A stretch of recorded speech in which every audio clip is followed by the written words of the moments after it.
Pak Susanto, ini pemerintah juga sudah mengatakan bahwa beberapa saat lagi pihak pendidikan yaitu sekolah-sekolah sudah akan melakukan pembelajaran tatap muka. Dari KPI sendiri, sikap dan tanggapannya bagaimana, Pak Susanto? Ya, pertama kami memang telah melakukan berbagai upaya ya, khusus terkait dengan pemastian perlindungan anak di layanan pendidikan, terutama dalam situasi COVID ini ya. Kita juga melakukan pengawasan di beberapa titik provinsi dan kabupaten terkait dengan seberapa jauh kesiapan sekolah dan lain sebagainya. Kita juga sudah melakukan pengawasan. Yang kedua, kita juga melalui berbagai rapat koordinasional kita juga lakukan untuk memastikan agar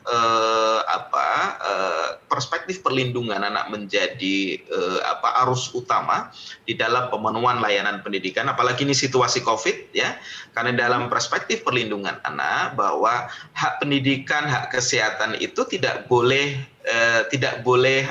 saling, kedua-duanya itu merupakan satu ikatan yang tidak boleh dipisahkan ya. Makanya keselamatan anak tetap harus jadi prioritas, kesehatan anak jadi prioritas, tetapi layanan pendidikan juga harus benar-benar memberikan jaminan untuk anak-anak kita. Makanya kami merekomendasikan pada pemerintah agar satu yang harus dipastikan adalah kesiapan. Jadi kesiapan. Kenapa kesiapan? Karena ini menyangkut banyak hal ya. Kesiapan manajemen layanan, kesiapan kepala sekolahnya, kesiapan gurunya, kesiapan anaknya, kesiapan orang tuanya seperti apa. Makanya di dalam SKB terbaru diantaranya adalah orang tua juga diberikan kemerdekaan kan. Pak Mendikbud juga menyampaikan diberikan kemerdekaan untuk memilih apakah anaknya dimungkinkan untuk mengikuti pembelajaran tatap muka atau tidak diizinkan ya. Makanya berbagai skema itu memang sekolah memang harus menyiapkan. Nah, yang kedua terkait dengan kesiapan, kami memang dari hasil pengawasan yang kita lakukan memang masih sedikit ya. Masih sedikit, baru sekitar 18% yang satuan pendidikan dari pengawasan yang kita lakukan ini memang baru siap ya.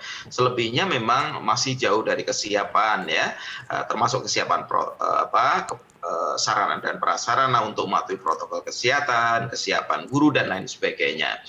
Makanya dengan kondisi seperti ini, maka politik kebijakan anggaran kita, baik pemerintah pusat maupun pemerintah daerah, harusnya juga berorientasi pada persiapan layanan pendidikan kita.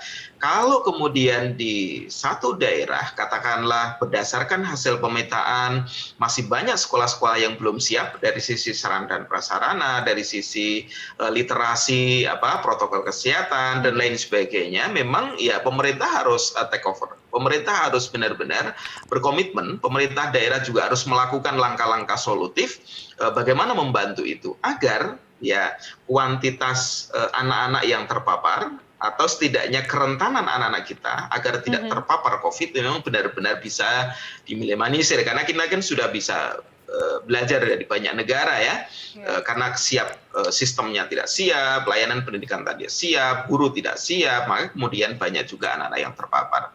Data Kementerian Kesehatan hari ini setidaknya adalah diperkirakan 100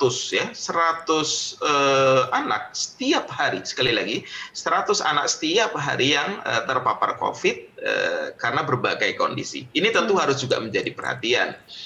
Amerika saja hari ini mencatat 1,6 juta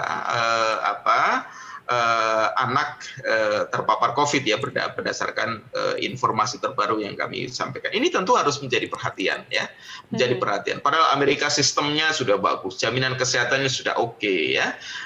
Makanya Indonesia harus benar-benar didukung oleh berbagai sektor ya, termasuk juga didukung oleh satuan pendidikan, didukung oleh orang tua, dan anak-anak sendiri juga harus benar-benar firm dengan kesiapan protokol baru. Iya, KPI sendiri melihat sejauh ini bagaimana kesiapan dari sekolah-sekolah, Pak, untuk mempersiapkan infrastruktur protokol kesehatan tersebut sendiri. Apakah sudah cukup baik atau masih dirasa kurang? Ya, dari pengawasan yang dilakukan oleh Komisi Perlindungan Anak Indonesia seperti yang tadi yang disampaikan ya, memang masih jauh dari siap ya. Baru yang siap itu 18% lebih lah ya. Mhm.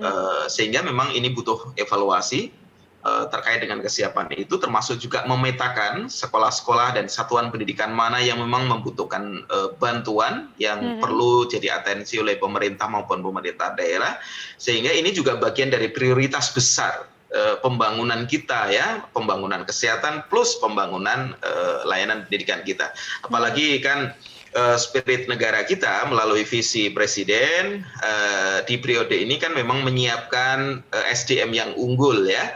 Maka salah satu upaya yang harus dipastikan adalah ya anaknya cerdas, anaknya benar-benar terlayani dengan baik dalam konteks pendidikan, tapi juga sehat gitu. Mhm. Dan saya kira ini juga menjadi catatan besar kita, apalagi prediksi Bank Dunia mengatakan bahwa kerentanan anak putus sekolah dalam situasi COVID ini memang sangat tinggi. Termasuk juga di Indonesia, itu memang kerentanannya tinggi. Kalau sudah anak putus sekolah sebenarnya, itu implikasinya sangat kompleks ya. Rentan juga jadi pekerja anak, rentan juga nikah dini, rentan juga dia mengalami masalah sosial yang lain, dan berbagai persoalan-persoalan yang lain Mhm. yang menjadi dampak dari anak putus sekolah itu. Makanya memang harus benar-benar prioritas. Iya, Pak Susanto, kalau kita tahu bahwa pembangunan persiapan infrastruktur dalam protokol kesehatan itu yang sering kita lihat adalah dengan menyiapkan sarana untuk cuci tangan, terus anak dihimbau untuk menggunakan masker, dan untuk menjaga jarak. Ini memang protokol-protokol wajib. Tapi apakah menurut KPAI sendiri, anak yang ingin masuk ke sekolah, yang ingin melakukan tatap muka harus dilakukan rapid test semuanya? Ya, memang harus dilakukan berbagai skema ya. Mhm. Karena memang satuan pendidikan kita di Indonesia itu kan tidak bisa digeneralisir.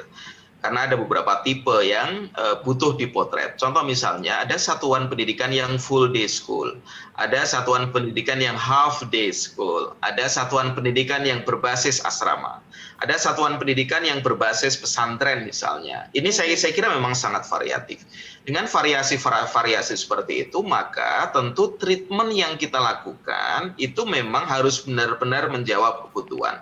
Contoh misalnya Mbak, kalau anak yang berbasis asrama, Mhm. anak masuk ke pesantren atau anak masuk yang layanan pendidikan boarding school, itu dilakukan swab test misalnya, kemudian di lockdown di situ, gurunya juga dilakukan swab test, itu sebenarnya relatif aman dibandingkan Mhm. anak-anak yang pulang pergi. Ya, satuan pendidikan yang pulang pergi itu sebenarnya juga titik rentannya tinggi. Kenapa?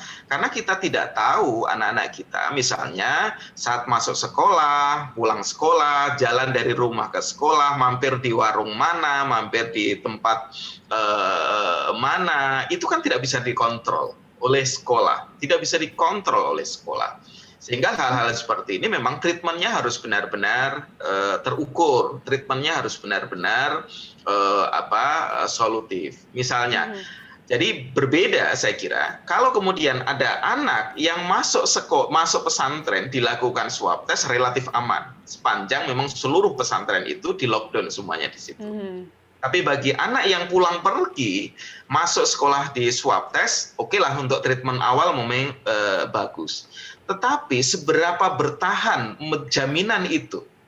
Ya, seberapa Mhm. bertahan jaminan itu untuk memastikan anak-anak tidak terdampak dari perjalanan PP ke sekolah dan ke rumah? Itu saya kira hal-hal seperti itu saya kira memang membutuhkan skema-skema kebijakan sekolah, Mhm. skema-skema kebijakan yang dilakukan oleh pemerintah daerah. Ya, namun Pak Susanto, studi yang dilakukan Ikatan Psikologi Klinis IPK menyebutkan bahwa sekolah jarak jauh tidak mengganggu psikologi siswa. Sedangkan hal ini berbeda dengan apa yang sering dikeluhkan banyak orang selama ini. Nah, tanggapan KPAI, apakah setuju dengan hal tersebut, Pak? Begini, Hasil survei yang dilakukan oleh KPAI, survei kita memang nasional, kita sampelnya di 34 provinsi.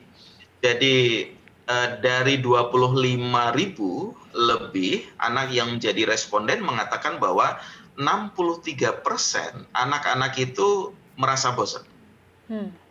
Ya, 5% cemas, 3% galau, 24% biasa saja, dan 6% bahagia. Artinya survei nasional ini sebenarnya mengkonfirmasi bahwa hanya 6% anak-anak kita yang bahagia. Ya, selebihnya ada problem-problem tadi ya, bosen 63%, cemas 5%. Nah, kalau ini dibiarkan dan tidak ada intervensi terhadap yang bersangkutan, itu memang juga mengkhawatirkan. Ya, tetapi tentu sekali lagi harus utuh melihatnya. Jadi pembukaan satuan pendidikan, pembukaan pembelajaran tatap muka itu memang harus utuh, tidak boleh parsial ya.